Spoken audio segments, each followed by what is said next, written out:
Hi, this is Sabrina Solba, the designer of Diatoms. I'm going to show you how to play the solo variant of Diatoms, Diatoms Commissions, using the online digital version of the game on Screentop. In Diatoms Commissions, your goal is to complete a mosaic that fulfills the requirements of a specific commissioned design.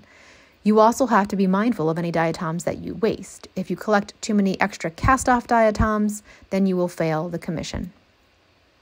When you load up diatoms in Screentop, first you're going to join the table and then go to the commissions surface. The setup for commissions is very similar to the main game. Before we learn to play, I'll point out that if you scroll down, there are some quick reference images for controls and interpreting the commission puzzle graphics, as well as some reference text. The first thing you're going to do is choose which commission you're going to play. This commission card represents the commission, and you can select it and press F to flip through the various commission options. In the public demo of Diatoms on Screentop, there is a sample set of commissions that give a preview of commission puzzles of various difficulty. If you're a backer, you'll have access to the backer version of Diatoms on Screentop, and you'll be able to see a lot more different commissions in the game. If this is your first game of commissions, I recommend starting with commission number 1. Now, when you pick the commission you want to play, look at the number of cast-off dishes shown on the commission card. Make sure that that's the number of dishes that are face up on the table. Press F to flip over any additional dishes you need. Every puzzle has at least 3 cast-off dishes, but some of the puzzles give you 4 or 5 for your cast-offs. You will also look at the card to figure out what diatoms you'll need to collect. This commission is looking for 8 diatoms arranged in the center ring.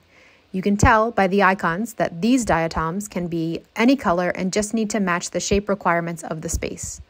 Other commissions have other requirements, so look at the icon references to understand the different puzzles. On your turn, you're going to choose one of the 4 available water tiles, the 2 in your hand area over here, or the top tile of either of the 2 draw stacks, and you're going to place it in the algae pond, following the same rules as the main game. So that means that tiles have to be placed adjacent to an already placed tile. In commissions, you can choose exactly how to place the first tile that creates the starting conditions for the game, and that tile only has to touch the starting tile. Every tile you place after that must create at least 1 sample point. A sample point is an intersection of 3 water tiles that are all touching. The rules for placing water tiles are that adjacent water tiles must match algae colors where they touch. You can press Q or E to rotate the water tiles. There are 5 algae colors: red, yellow, green, blue, and purple. Some water tiles also have blank spaces representing empty water, which can touch any color of algae. Every water tile is 2-sided except the starting tile, which is locked in place, and the 2 sides are mirrors of one another. You can press F to flip a tile over, and you can use either side of a water tile when placing it. You'll be collecting diatoms from the sample points you create. You'll be taking those diatoms from the petri dishes over here, following the guide in your notebook. To view the notebook, mouse over it and press spacebar, and it will bring it up nice and big on the screen so that you can reference it. Each sample point you create by placing your water tile will allow you to collect 1 or more diatoms. You can use the lens tool to help you visualize your sample point. A sample point has 6 segments, which are grouped based on adjacent matching algae colors. So to determine which diatoms you collect from a sample, you will look at the color and size of these algae groups. Remember that empty water segments don't give any diatoms. So here I'll collect a purple oval, a red oval, and a yellow circle. There are 5 possible diatom shapes in each of the algae colors: circle, oval, triangle, square, and star. If you have a group that's 1-6, that's a single point circle, 2-6, the 2-ended oval, 3-6, the 3-pointed triangle, 4-6, the 4-cornered square, and 5-6, the 5-pointed star.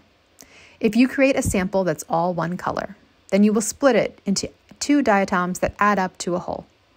So you could take a star and a circle, or 2 triangles, or an oval and a square. If your sample contains 2 separate groups of the same algae color, you'll collect a separate diatom for each group. If there are no more of a particular diatom, pretty unlikely to happen in commissions, but if it did happen, then you have to split that diatom that you're going to take into any 2 smaller fractions that sum up to that original total and are still available. If you can't split a diatom because it's a circle or because the split shapes aren't available, then you simply can't collect it. Now, each intersection of 3 tiles created by your newly placed water tile is a sample point. So look carefully. It is sometimes possible to form more than one sample point in your move, and you must collect the diatoms from every sample point that you form. You're going to be arranging the diatoms on your microscope slide board following the requirements on the commissioned card. Just like in the main game of diatoms, once you have placed the diatom on your mosaic, you cannot move it. Remember that every space on your mosaic slide board by default can accept only one diatom of the two possible shapes, but the commission may be more specific. It may say you need to have this specific shape, or it needs to be this specific color, or possibly both, or it needs to match another space on the board. Once you've placed all the diatoms that you've collected from your sample points, then you'll start again. Before choosing the next water tile you play, make sure you refill your hand to 2 tiles if you need to. If you can't fit the diatoms you've collected, then you must place it into one of the cast-off dishes. Each cast-off dish can hold 1 full sample point's worth of diatoms. For example, 6 circles, or 3 ovals, or 2 triangles, an oval and a square, a star and a circle, and so on. If a diatom is too big to fit into a cast-off dish, you must place it in another dish. And if it doesn't fit in any of your dishes or on your mosaic, you've failed the commission. If you fully complete the mosaic, filling every spot correctly according to the commission prompt, then you have successfully completed the commission. Completed commissions can be scored with an additional star rating. To determine your star rating for a commission, look at your cast-off dishes. For each cast-off dish that can still fit a star-shaped diatom, your mosaic earns 1 star. That's how to play commissions. Now, in the full physical version of diatoms, there is also a commissions log, so you can keep track of your career as a diatom artist. During the Kickstarter, we're taking feedback from backers on the different prototype commission puzzles that we've created, and we'll use backer feedback to determine which of these puzzles will make it into the physical game that gets shipped to players all around the world. Thanks for listening, and I hope you enjoy the game.